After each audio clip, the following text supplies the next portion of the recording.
welcome to Target. I'm Norman Tebbit. With me is my fellow interrogator, Austin Mitchell. Our guest today is Sir Rex Hunt, who shot to fame back in 1982, when as Governor of the Falklands he had to watch as Argentine troops stormed across the islands in a sudden invasion which shocked the world. Now he's written his account of the crisis, which contains some extraordinary anecdotes about life in Port Stanley before, during and after the war. Austin, did you enjoy the book? I think it's a rattling good yarn, but let's go back to the moment just before invasion. When did you actually think you were going to be invaded, sitting there as governor in your last outpost of empire? Well, I didn't know anything about an invasion until 16 hours, 18 hours before it actually happened. Why? Why didn't they tell you?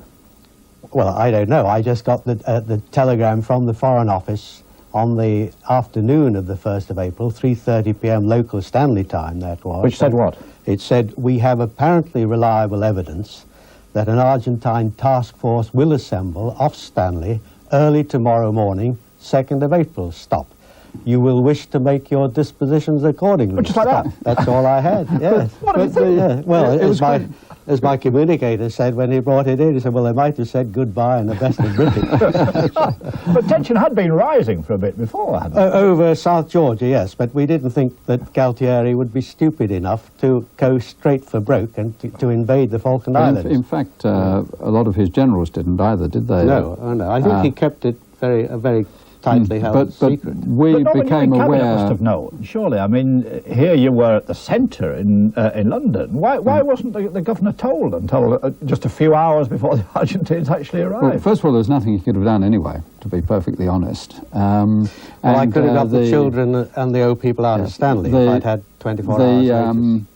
The Foreign Office view was that it was best not to expose the fact that we knew through intercepting signals what was happening, in order that there could be a last-minute effort, principally through President Reagan, trying to put pressure on Argentina to pull back from that invasion. We didn't want it to be exposed publicly that it was happening, that they were committed. What do you think of that? I mean, would you have been happy at the time had you known that something was actually going on? I think there was an argument for it, and it's very difficult at your end. Yes. But if we'd told you, if you'd taken any action, then it would have become open knowledge, and then it would have been impossible for Galtieri to pull back, I think. There was just a chance, just an outside chance, that perhaps President Reagan might have put enough pressure on. It was a risk with the lives of the women and the children in Stanley who would have been evacuated. Well, it was a risk either way. My big headache was the children in Stanley who were at the boarding school there. They came from all the farms outside Stanley, and if I'd had 24 hours notice before that, I would have got them all out back to camp, back to their settlements. As it was, they're all stuck in town, and their parents out in the settlements were naturally very worried about them. Okay, well, so you get the telegram, sudden invasion prospect. What did you do? Well, I made my dispositions accordingly. You didn't do the Home Guard trick of running around in circles saying, don't panic, don't panic, don't panic! No. That was going on in the Foreign Office. The man on the local radio, Falkland Islands Broadcasting Station, he mentioned to people, and I'll just remember the headline in that, the Galaxy's Hitchhiker's Guide to the Galaxy, don't panic. And then he put Strangers in the Night on the radio, on Frank Sinatra singing that, which I thought was rather appropriate. Well, could you do anything militarily? Oh, yes. I mean, I had 79 members of Her Majesty's Armed Forces. That was all?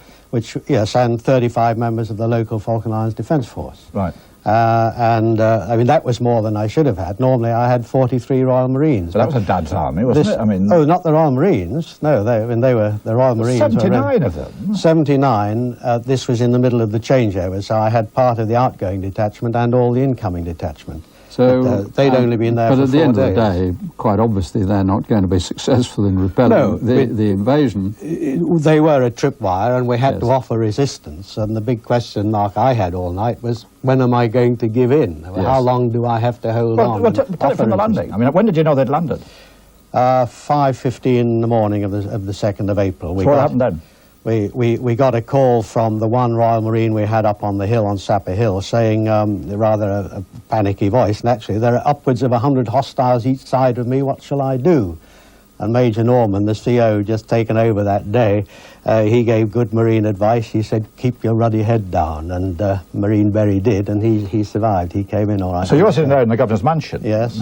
When did in you Government first House. actually see them? When did they first threaten you? Well, it was about 20 minutes after that, 5 to 6 in the morning, 2nd of April, when they opened fire at Government House. They'd obviously sent in their special forces, one to go to the Marine Barracks about a mile to the west of us. Well, you've been down there, you Yes, remember, yes. Moody Brook. We evacuated all the Royal Marines out of there, thank God, because the Argentines went in there with smoke bombs and splinter grenades and phosphorus bombs, everything, and they would have killed our Royal Marines in their beds if they caught us by surprise, as they obviously hoped they were going to do. But as soon as they attacked Their Moody Brook... complaints about sinking the Belgrano sound a bit sick, doesn't it? Ridiculous, yes. And then after they fired at Moody Brook, and as I say, they found nobody there, we got everybody out, they then attacked us at Government House. And for about half an hour, it seemed a lot more, but it was just about half an hour until dawn, they were firing at us and trying to get into Government House. And you were firing back? To get me, yes, of course. What was that like? A lot of noise. Well, come on, you must have felt terrified. No, I don't think there was any room for emotion like that. I dived under the table when they started shooting. We'd put the lights out, of course, before that. And I was under my desk one side, my communicator the other side.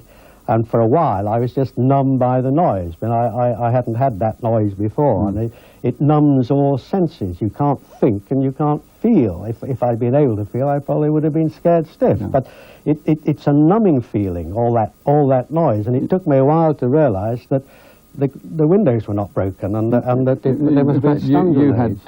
You had no casualties on your side, did you? No. But they did suffer some. Yes, I think it was a miracle we didn't have any casualties in Government House, because we had well over 1,000 rounds of ammunition fired into Government House. We counted the bullet holes afterwards, and grenades thrown in.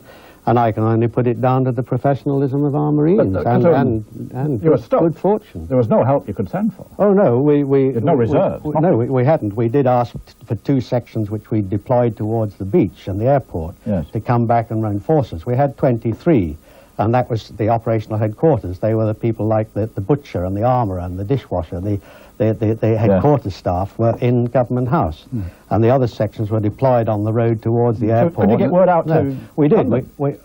We couldn't get word out to London after about 5:15. No. Well, that's right. We realised that communications had been cut. We thought that our transmitter has been sabotaged, but afterwards, Norman, I was told after an inquiry that it wasn't that at all. Our transmitters were transmitting, but the ionosphere was playing up. We didn't have satellites in those days. It was just good old sod's law, was it? It was. The ionosphere was going up and down, and our shortwave transmissions were going out into space. When did you know this battle was going on? When did Cabinet know and the Department of Defence?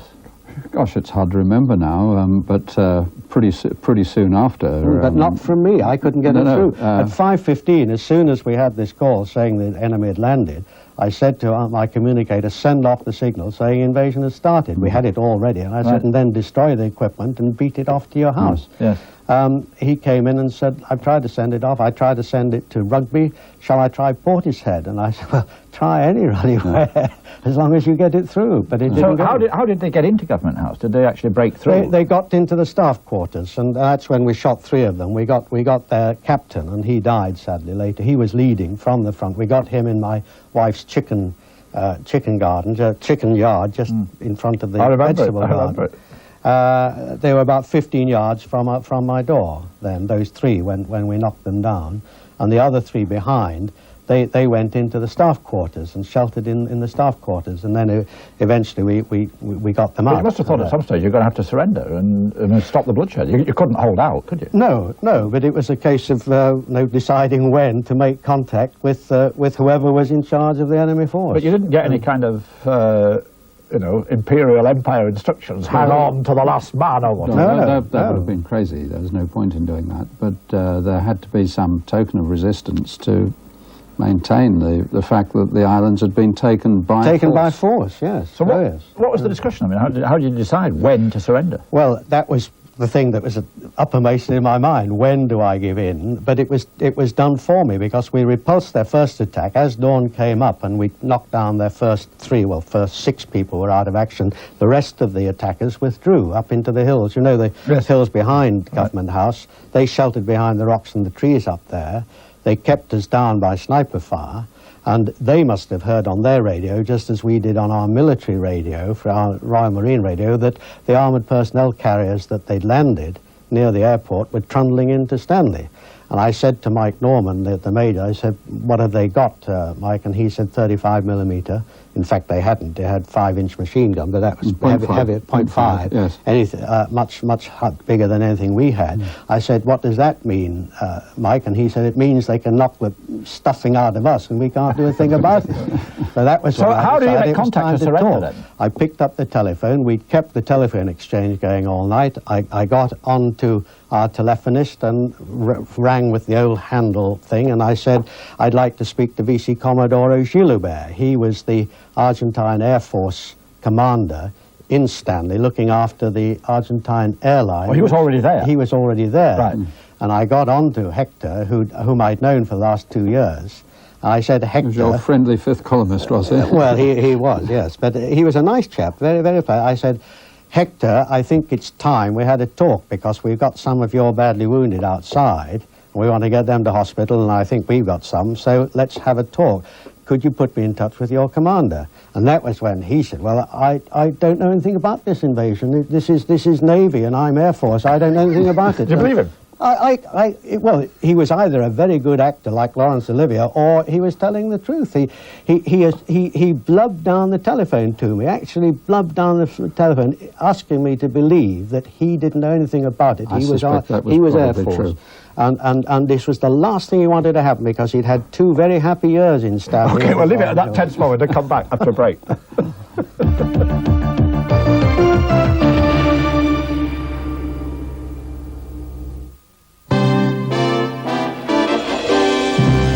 Thousand riot police are on the alert for more trouble in Sweden after England's goalless draw with France. Our reporter Steve Bottomley reports live from Malmo at 9. In the Falklands, the 10th anniversary of Argentina's surrender is celebrated with an RAF flight past. Mrs. Thatcher was there. While in pop music, they're celebrating Sgt. Pepper's 25th birthday. In the Sky World News Hour, a critic tells us why he thinks this Beatles classic isn't up to much.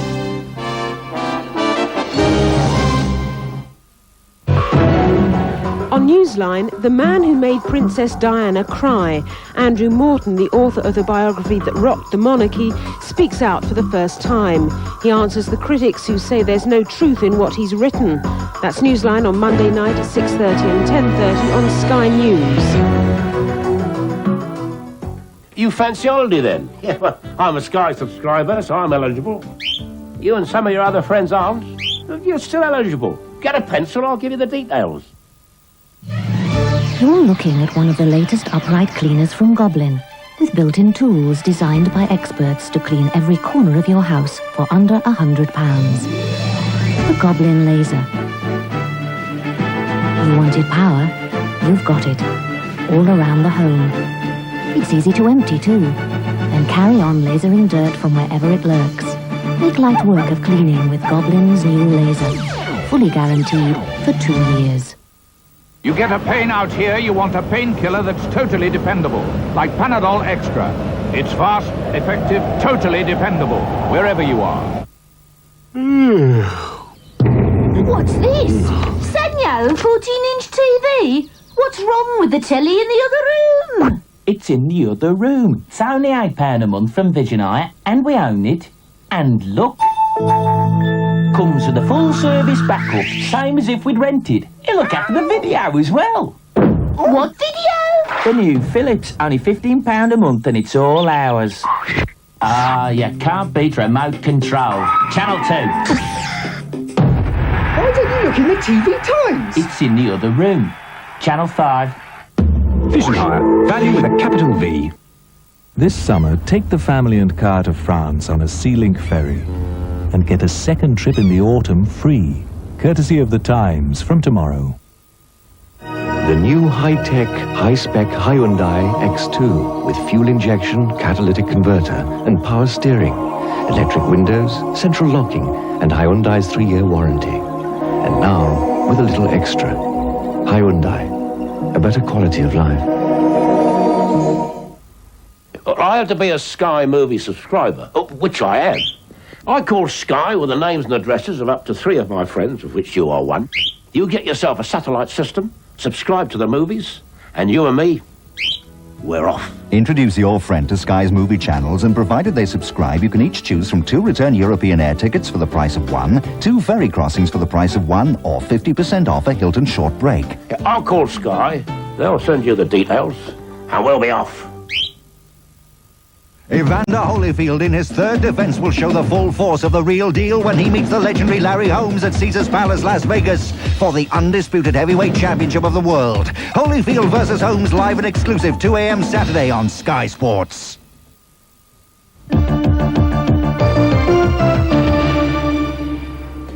Welcome back. We're talking to Sir Rex Hunt about his Falkland days, the tense and exciting story of the Argentine invasion 10 years ago. Norman.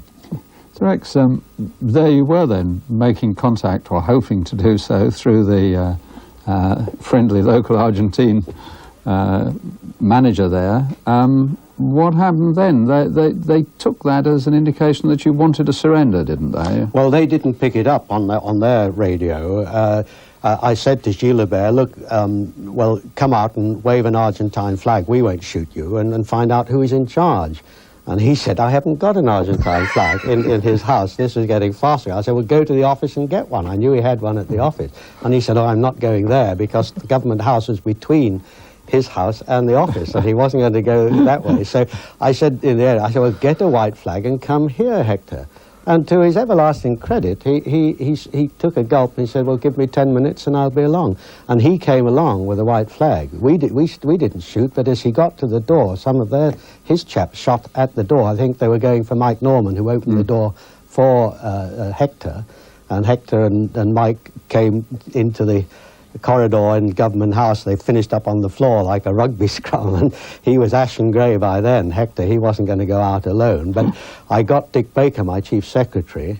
We crawled along, as we were still being sniped at, we crawled along the corridor to the other door, facing the town, and I got my umbrella from the stand and put the lace curtain on it that had been shot off the window, and gave that to Dick, and he went with Hector down the road to meet the armoured personnel carriers that were coming into Stanley from the airport. So the Foreign Office hadn't given you a white flag when they sent you down there? No. I wonder if they're going to give one to the new governor of Hong Kong. What happened? There was a red flag there. What happened then when you met the Argentine commander? The commander, Admiral Busa, came in eventually into my office. You accused him of uncivilized behaviour?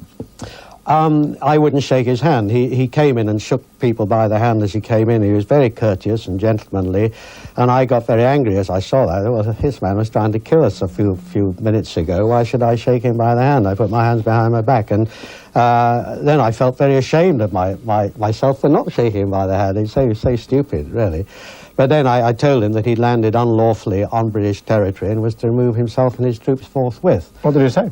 He said, we have taken back what is rightfully ours and we shall stay forever. Well, that was a rather brave remark, which he must have thought about later. So, I mean, at this point, you were captive, effectively. Yes, he urged me to order my troops to lay down their arms. What about the islanders? Are they resisting? The FIDF, I'd sent them back home as soon as the attack on Government House. The first attack was repulsed and dawn came up.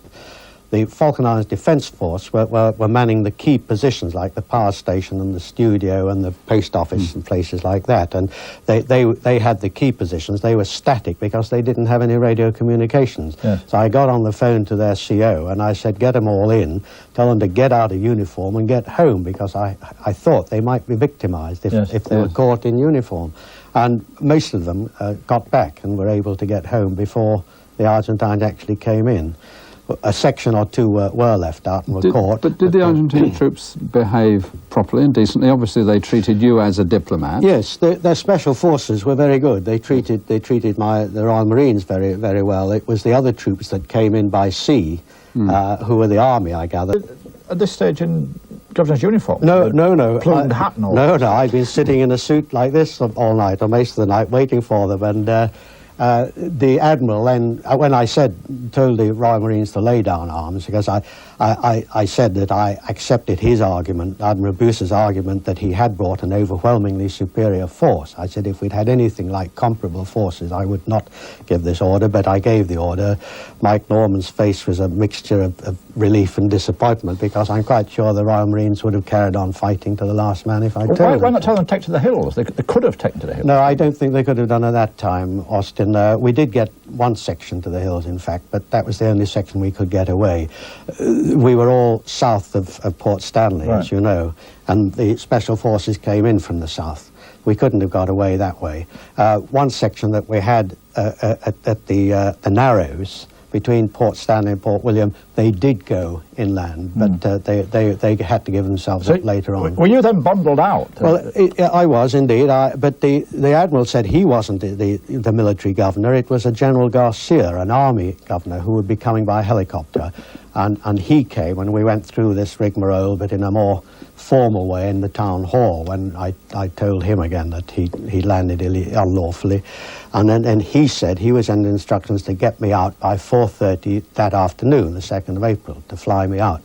And I think the only time I got a genuine smile out of him was when I said, look, this was about 12:30, 1 o'clock by then, and I said, I can't possibly leave at 4:30. You didn't tell us you were coming, so we haven't packed. And he did smile. That broke the ice a bit, and he gave me his assurance that all the Queen's possessions in Government House would be looked after personally by him, packed and sent over back to us. Of course, he didn't have time to do that, thank goodness.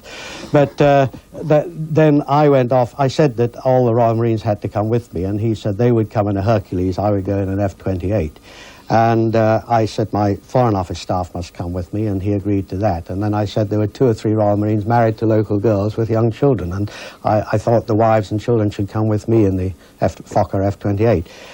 He argued that a bit, but then he agreed, and he was as good as his word. All of them did come out with me. We didn't get away at 4:30. It was about 11:30 that night when we eventually were flown out, yes. But there was a stage when you changed into uniform. Yes, after I saw General Garcia and we'd agreed who would come with me, that was the last I saw of him, and I went back to Government House to pack, and as I was packing we had this Irish-Argentine intelligence officer, Major Dowling, who was the only real nasty I met there, a real Gestapo, heel-clicking type of chap, and he said, I know what you have behind your cupboards, behind your blisters, combination blisters, and if you don't tell me the combinations, I will have to blow the door down. And he wanted my ciphers and things. We destroyed them all anyway. There was nothing there. But I said, well, all right, you'll have to blow the door down, but let me get on with my packing. And eventually he was on my back, so I went along and gave him the first combination, showed him, opened the first blister. There was nothing in it. I knew that because we'd thrown the keys in the harbour that morning before they arrived. And he was very angry when he saw this blister empty, and I said, well, you have to go to my assistant to get this combination with the second blister, and off he went. I went back to carry on with my packing, and I was wondering what to do with the uniform, the feathers and the sword and everything, and my son said, well, why don't you wear it, Dad? And my wife yelled, his mother yelled from the bedroom, more practical than we men are, and said, don't be ridiculous, you can't travel in that. So I put it on. What, to inspire the islanders? Yes, I thought it would be a good thing to go out in style, and it would hearten the islanders, and it did. But then did you take it off, didn't they? No, they didn't. When Major Darling came back, he was furious when he saw me in this uniform. Only because it was prettier than his. I think he'd taken my medals off. Somebody had pinched my medals. But he said, I'm under instructions to drive you to the airport in your Land Rover. So I winked at Tony and said, we're already late. Winked at Tony, my son, and said, take the Major to the Land Rover. So he took him around the back way, you know Government House, the back way to the Land Rover. Don, our driver, took the taxi round to the front, and my wife and I jumped in the taxi, and off we dashed with the Union Jack flying and so me in the uniform. Out. What happened when you reached Uruguay? You had a phone call from Mrs. T. Yeah, so we got to the airport first, and then that's when I got out of uniform, because Major Darling was checking everything, and I realised this was a good opportunity. So I took my uniform off in front front of him, passed it. I took my hat off first and gloves and passed it over, and I thought he was going to throw it back at me. I don't think he had a sense of humour. Then he felt the lining, passed that on. Then he took my belt and sword. I passed that over, and he looked at it, pulled the sword out. "Ah, Wilkinson," he said, and passed that on, and then everything else. And then I got into my ordinary suit, and then we were flown. How did you feel as you were flown out? Oh, I felt absolutely devastated. I felt I was letting the islanders down, leaving. There were islanders all the way along Stanley, and they're coming out and holding me by the hand and weeping, and it was a very, very sad exit. Yes, very sad. But how long was it then before you returned? Just 3 months, less than 3 months. Yes, yes. You're left as a spectator then. I mean, indeed. How did you feel? I felt very frustrated and helpless. I wished I'd been able to stay with the islanders. But what's this about the first words Mrs. Cheney when you got into Uruguay? When we got to Montevideo, the first thing she asked me about were the Marines all right and were the islanders all right? Yes. And then she reassured me. The one anxiety I had was, had we done enough to get the response from Britain that we wanted? And then she reassured me by saying, I've ordered the task force to sail. Well, I think this is a rattling good yarn, but I gather you were more critical of the Foreign Office than you were allowed to print. Is that correct? Did they make you edit it? Yes, indeed. They cut various things out, but they were things that they said I should not put in because they were conversations in confidence with ministers or with colleagues, and that it might be embarrassing. But not to conceal their own incompetence and leaving you out there exposed in that kind of way. No, I think they were pretty fair that way. I think that they have allowed things to go in there that are obviously critical of the Foreign Office. Unless we'd positioned a massive force down there, whoever was down there would have been exposed without sufficient force. You can't have been happy at the way you were left. It was a very fortunate thing that you didn't have 300 Marines, because if you had, there would have been very severe casualties. I was very relieved that the Endurance wasn't in Stanley, but it was down in South Georgia looking after those scrap metal merchants, because if the Endurance had been in Stanley, then certainly Captain Barker would have gone out with all guns firing. That was two 40mm Bofors or something, and the helicopter, and he would have been sunk. Well, I'll stop you there, because you didn't have 300 Marines. We don't have 300 minutes. Sir Rex Hunt, thank you very much. Thank you. It's good night from me. And good night from me, and a story with a happy ending.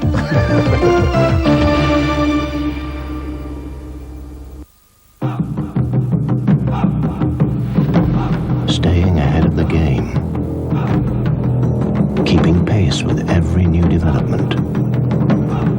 From the very dawn of motoring, there's been no holding this tiger.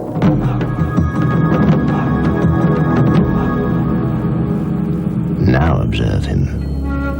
Married, mortgaged, and like any proud father, worried about the world in which his children will be growing up. No wonder then that Esso were the first to have unleaded at every service station. And no wonder you'll still find Esso ahead of the game in cutting down petrol emissions.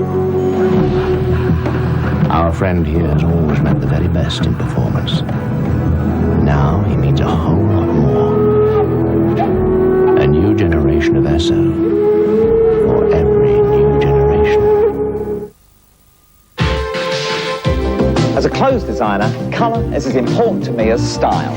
But while styles come and go, there's now something new for colours that will be in fashion for years to come. New Ariel Colour. I was asked to try it. It's a new main wash powder for the whole wash that cleans tough stains without bleaching the colours. Ariel Colour's got a unique Colour Plus system. The bleaching agents have been taken out, and they've put in colour-safe stain digesters that can digest even tricky stains. Chocolate ice cream, for example. Look, after one wash, some powders may leave some behind. But of course, being Ariel, Ariel Colour gets it out. And after 20 washes, this jet black cotton top could have ended up a bleached out charcoal grey. Ariel Colour keeps it jet black. It's great for getting clothes clean. And for colours, brilliant. New Ariel Colour. Digest stains without...